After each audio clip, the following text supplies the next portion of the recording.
Okay, this chapter is on integration, and I want to talk about that just for a minute. What we're going to work towards on the integration is back in the pre-algebra 7th, 8th grade math, you don't have to write this down, just watch. You did like areas of rectangles, areas of triangles, areas of circles. What we're building up to in this chapter, figure the area. Okay? Whole different thing from what we're used to. Okay? Then we're going to take it, after we do area, then in another chapter we're going to take it, you have done volume, where you figure the volume of like a rectangular solid, where you figure the volume of a cylinder, as an example, volume of a pyramid, okay, where there are specific formulas and you just substitute in. Okay, now we're going to take, like in this, and what happens if we change those so that you end up with curves, okay? Or if I have some weird shape. So basically we're going to take and do, you know, like if I do something like this, if you think about how do you figure like a, like if it was something like a you know, like thread on a spool of thread. How do you figure the volume of that? We're going to do some weird shapes, okay, and figure volume. So we're going to do area first, and then we're going to work on volume, okay, and that's kind of where we're leading to with the integration, okay. The last section in chapter 4 got you started on antiderivatives, okay. Now we work from August till now doing differentiation, figuring derivatives. Now this chapter starts integration. It's just like you learn how to add, and now you learn how to subtract, and you learn how to multiply, and you learn how to divide, and you learn how to differentiate, and then you're going to learn how to integrate. Okay? So this first part, the author actually starts doing the area by taking slices under a curve. Okay? So this is the beginning part of it. Okay, so say you consider y equals 1/2 x. Okay, so that's just going to graph a line. And the area is bounded by the x-axis, the y-axis, and the line,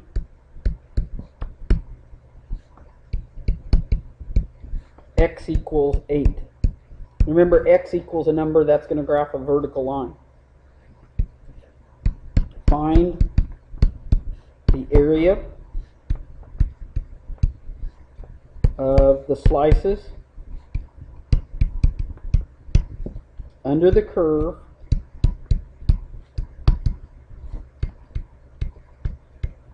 if there are, in this case, they're going to do 8 slices.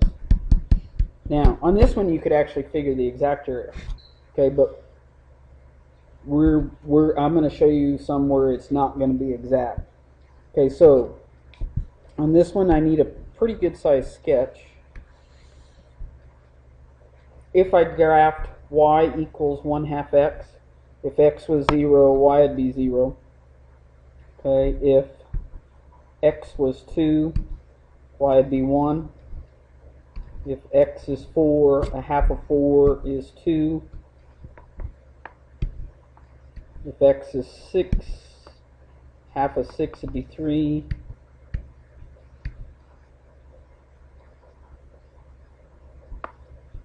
One, 2, 3, 4, 5, 6, 7, 8. And 8 would be up to 4. Okay, so this would be our line. And like I said, I could actually figure the exact area of this. So that's our line, y equals 1/2 x. The area is bounded by that. It's bounded by this x-axis. It's bounded by the y-axis and the line x equals 8. So here's our line x equals 8. And on this one, it's nice because they're doing 8 slices. So if we did our 8 slices, and later they're going to do 1,000 slices, 10,000 slices, okay, and then let the slices go to infinity. Okay, so there's 8 slices. And like I said, I could figure the exact area because the exact area is a triangle. Okay, but we're going to do this 3 different ways. One is they're going to use what they call the left-hand endpoints, the right-hand endpoints, and the midpoints. If I did the exact area, and the only reason I do the exact area is so that I can tell it's approximate on my other answer. So area of a triangle is 1/2 base times height, or base times height divided by 2. So it'd be 1/2. My base would be the 8, and my height, 1/2 of 8 would be 4. So the exact area is 1/2 of 32 or 16. Okay? Now, if they use what they call right-hand endpoints, everybody watch for a minute. Right-hand endpoints, they take your slice, okay, between this point, this y value, and this y value. The one that's on the right is this y value. So draw a horizontal line to the right-hand endpoints.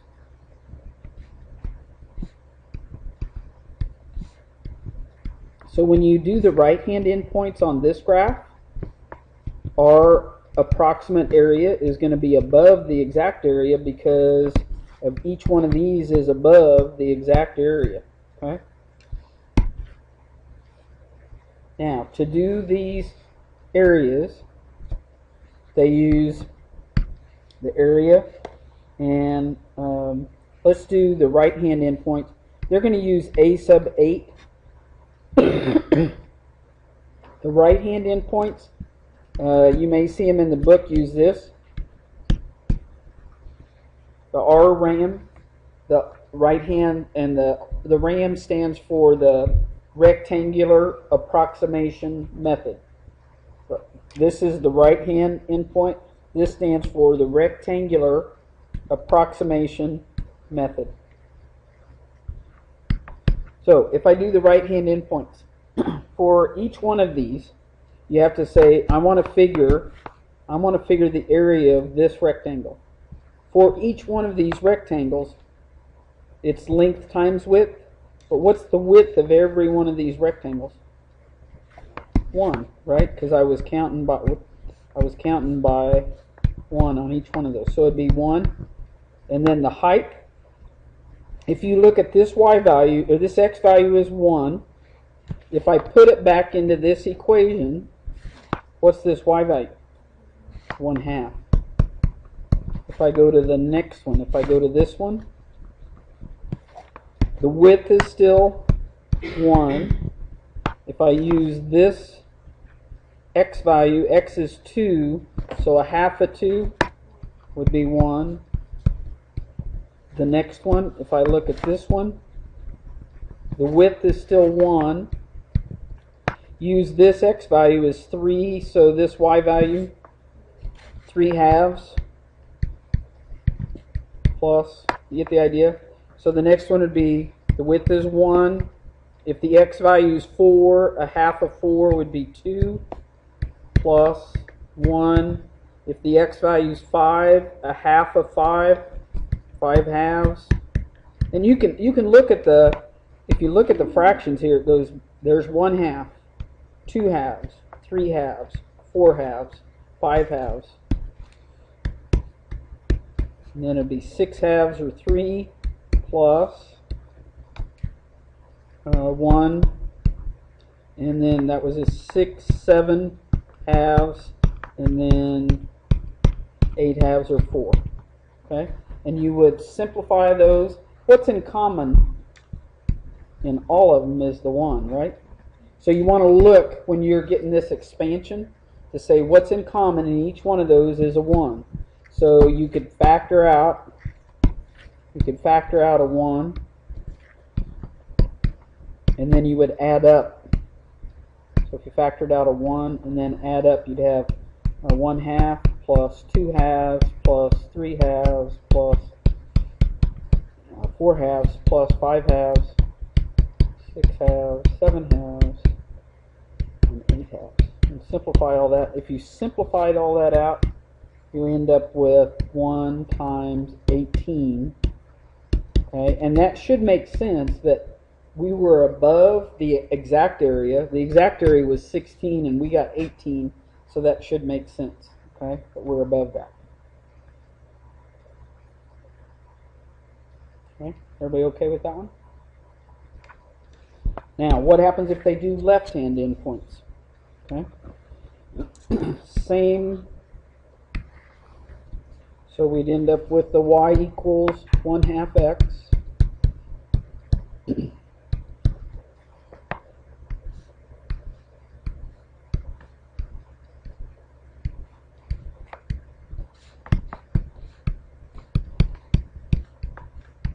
And I'm still doing 8 slices.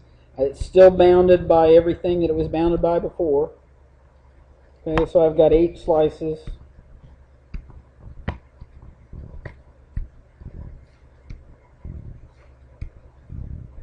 Okay, now if they do left-hand endpoints, and I'm going to start over here on this, start with this one. So if I do left-hand endpoints, here's my left, this one's the right. So left-hand endpoints, it's down below. We're actually chopping off part of it. This is the left-hand endpoint for that slice. And I really should, like I would be figuring this area down below here. So left-hand endpoint, left-hand, left-hand. So now my answer better be less than 16. And is there a rectangle here? Not on that first one. There's no slice there, right? Right? Okay, so what, tell me, if I go back up here, what's missing? That first one's missing, isn't it? And then you got to change. Okay, so you got still 8 slices.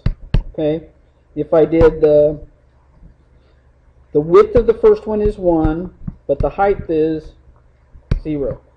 That makes sense? The width of the second one, the base or length is 1, but the height is, what's this height? If x is 1 and the equation is y equals 1/2 x, it's a half, right? Plus 1 plus. If this is 2, whoops, then that should be 1 plus. Okay, do a dot, dot, dot. Let's do the last one. If it's 7, the width is 1, but it's 7 halves, right? So what term is actually missing? The one on the far right, isn't it? Isn't this one gone? Okay, it just shifted everything over. Okay, so that one's gone. So what's actually, if we figured this one, we should end up with, on the left-hand endpoints, the term that was gone was the last one. What did it equal? 4. So 18 minus 4 would be 14, right? And that is less than the 16. Okay.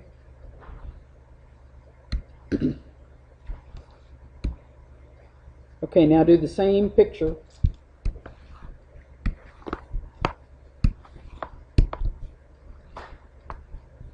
Still bounded by 8, x equals 8. Split this up.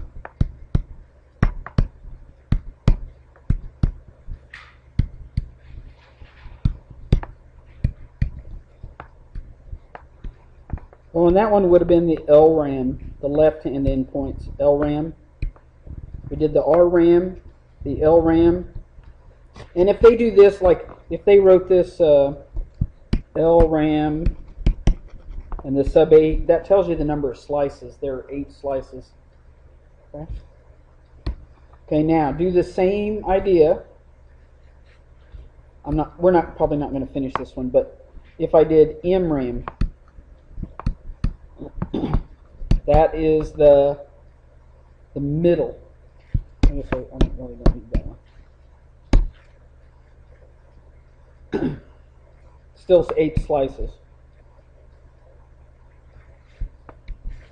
So what they would do on this is they would say, okay, go to the middle. What's this X value? Half. And now go across here.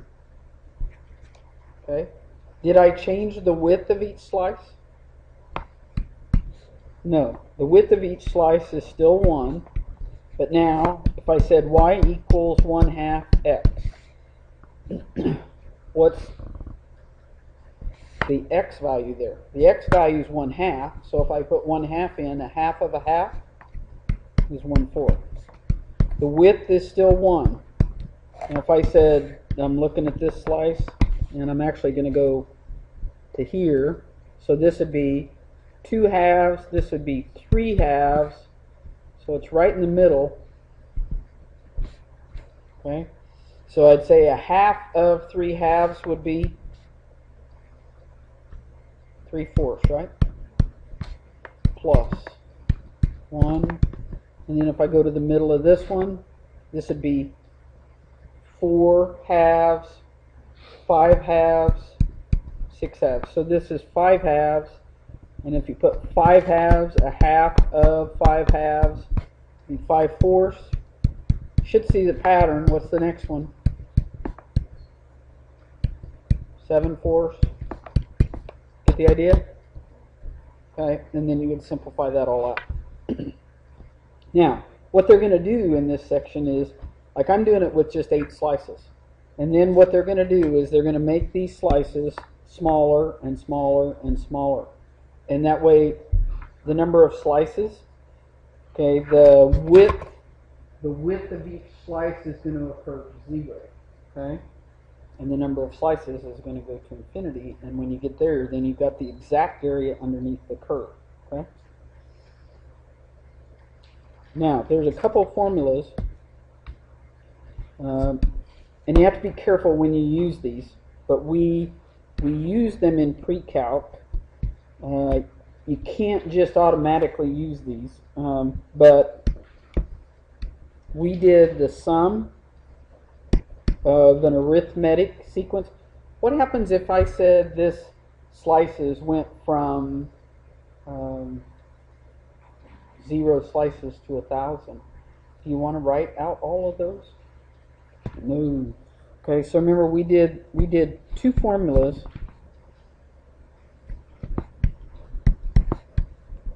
In the pre-calc, but you have to be careful when you use these, and you have to use them appropriately.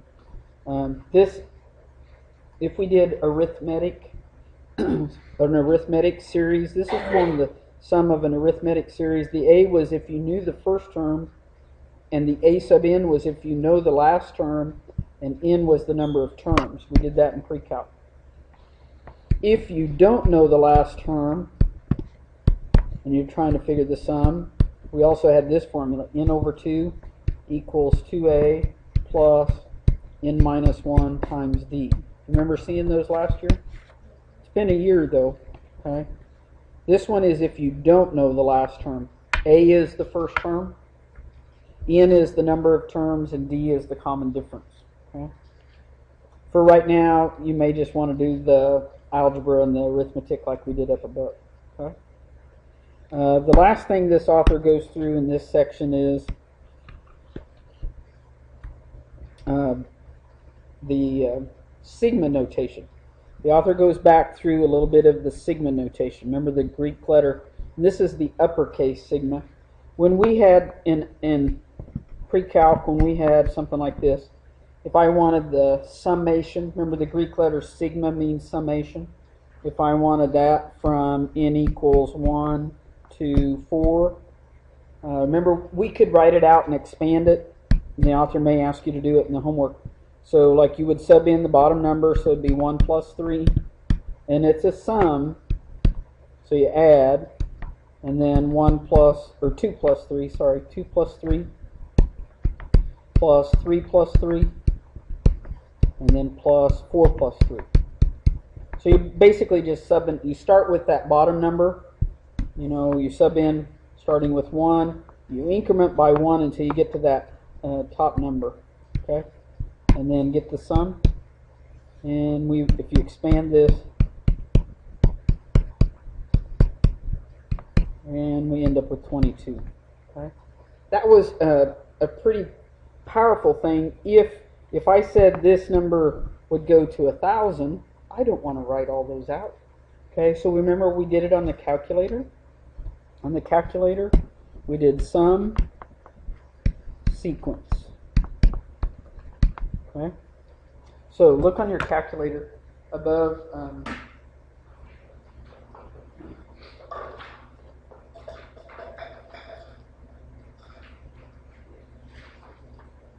On the calculator, look above stat, where it says list.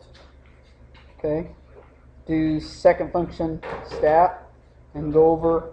If you go over 1, under the number 5 is sequence, but that's not the first one. We want sum. So go over 1 more under math.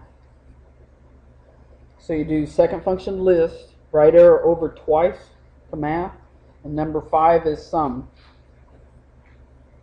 Okay, and then you got to do second function list again, right arrow over once to ops, and number 5 is sequence.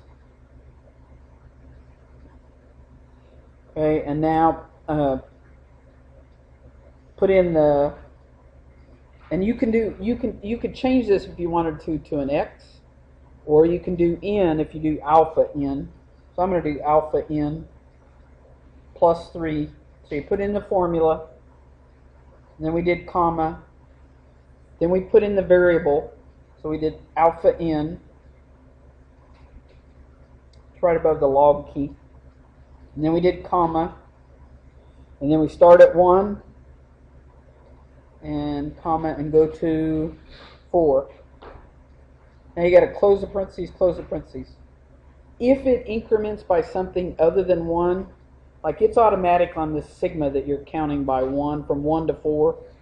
If it increments by something else, okay, you would have to change that, and you would put another thing after the 4. You'd put a comma and. But by default, it's 1, okay? Okay, so we did sequence, and then the n plus 3. And if you don't want to do alpha n, just do x. And then close the parentheses, and press enter. Now, you got to put where are these. It's under second function list. Second function list. This one was right arrow over twice, and this one was right arrow over once. Okay? Enough that you know where that's at. Okay? Now, that should be